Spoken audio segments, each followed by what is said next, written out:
गुरु प्यारी साध संगत जी, नमस्कार जी। आप सब कैसे हो? आशा करती हूँ बाबा जी के श्री चरणों में अरदास करती हूँ कि मालिक की कृपा से आप सब बहुत खुश होंगे, मौज बहार में होंगे और अवश्य ही भजन सिमरन में होंगे। साध संगत जी, मैं हाजिर हूँ आज आप सभी से एक बहुत ही खूबसूरत साखी साझा करने के लिए। उम्मीद करती हूँ ये साखी आप सभी को बहुत पसंद आएगी और अवश्य ही कुछ ना कुछ सीखने को मिलेगा। तो चलिए साथ संगत जी, समय ना गवाते हुए शुरू करते हैं।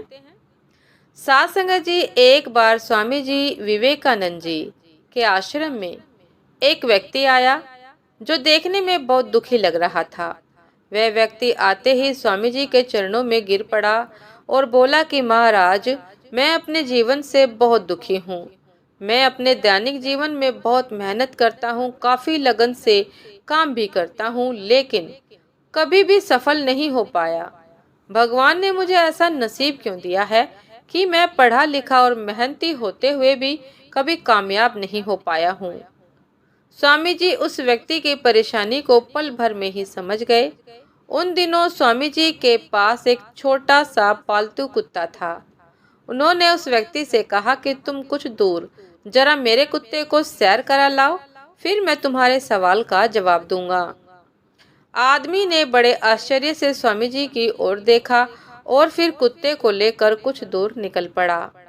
काफी देर तक अच्छी खासी सैर कराकर जब वह व्यक्ति वापस स्वामी जी के पास पहुंचा, तो स्वामी जी ने देखा कि उस व्यक्ति का चेहरा अभी भी चमक रहा था, जबकि कुत्ता हाफ रहा था और बहुत थका हुआ लग रहा था।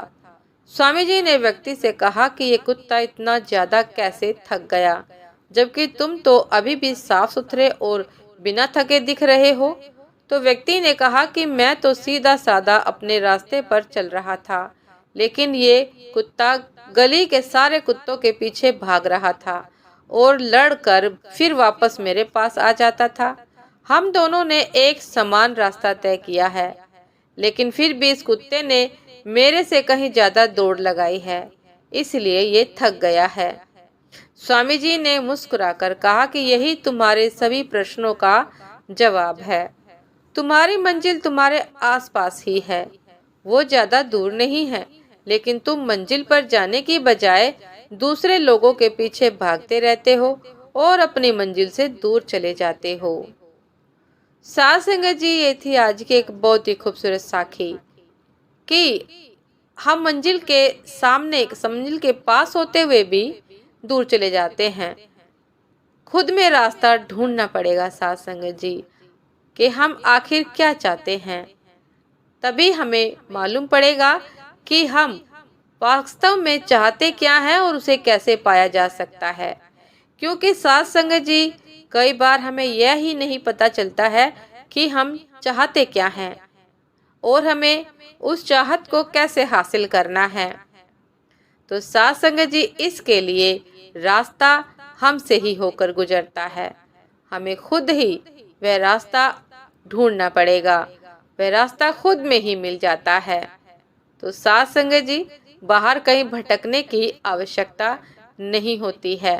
रास्ता हमारे सामने होता है, लेकिन कई बार हमें दिखाई नहीं देता है और किसी सतगुरु की या किसी महात्मा की शरण में जाने के बाद ही हमें दिखाई देता है, या ये कहें कि हमें समझ आता है, हमारी आंखें खुलती है कि ये तो हमारे सामने ही था, हमें अभी तक क्यों नहीं दिखा। साध संगत जी, उम्मीद करती हूँ यह साखी आप सभी को बहुत पसंद आई होगी। यदि पसंद आई हो साध संगत जी, तो लाइक कमेंट शेयर करना ना भूलिएगा। चैनल पर जो भी नए हैं कृपा करके सब्सक्राइब कर लीजिएगा, ताकि चैनल पर मिलने वाली सभी शब्द साखियों की अपडेट आप सभी को समय पर मिलती रहे। साध संगत जी, आप हमें इंस्टाग्राम पर भी फॉलो कर सकते हैं। इंस्टाग्राम का लिंक डिस्क्रिप्शन बॉक्स में दिया गया है। साध संगत जी, राशि को आगे दीजिए। आपसे फिर मुलाकात होती है एक नए शब्द साखी के साथ, एक नई प्रेरणादायक विचार के साथ। तब तक के लिए नमस्कार जी। सदा खुश रहिए, मुस्कुराते रहिए, भजन सिमरन करते रहिए और साध संगत जी, रास्ता स्वयं में खोजने का प्रयास कीजिए, क्योंकि आपसे बेहतर आपको और कोई नहीं जानता है। नमस्कार जी।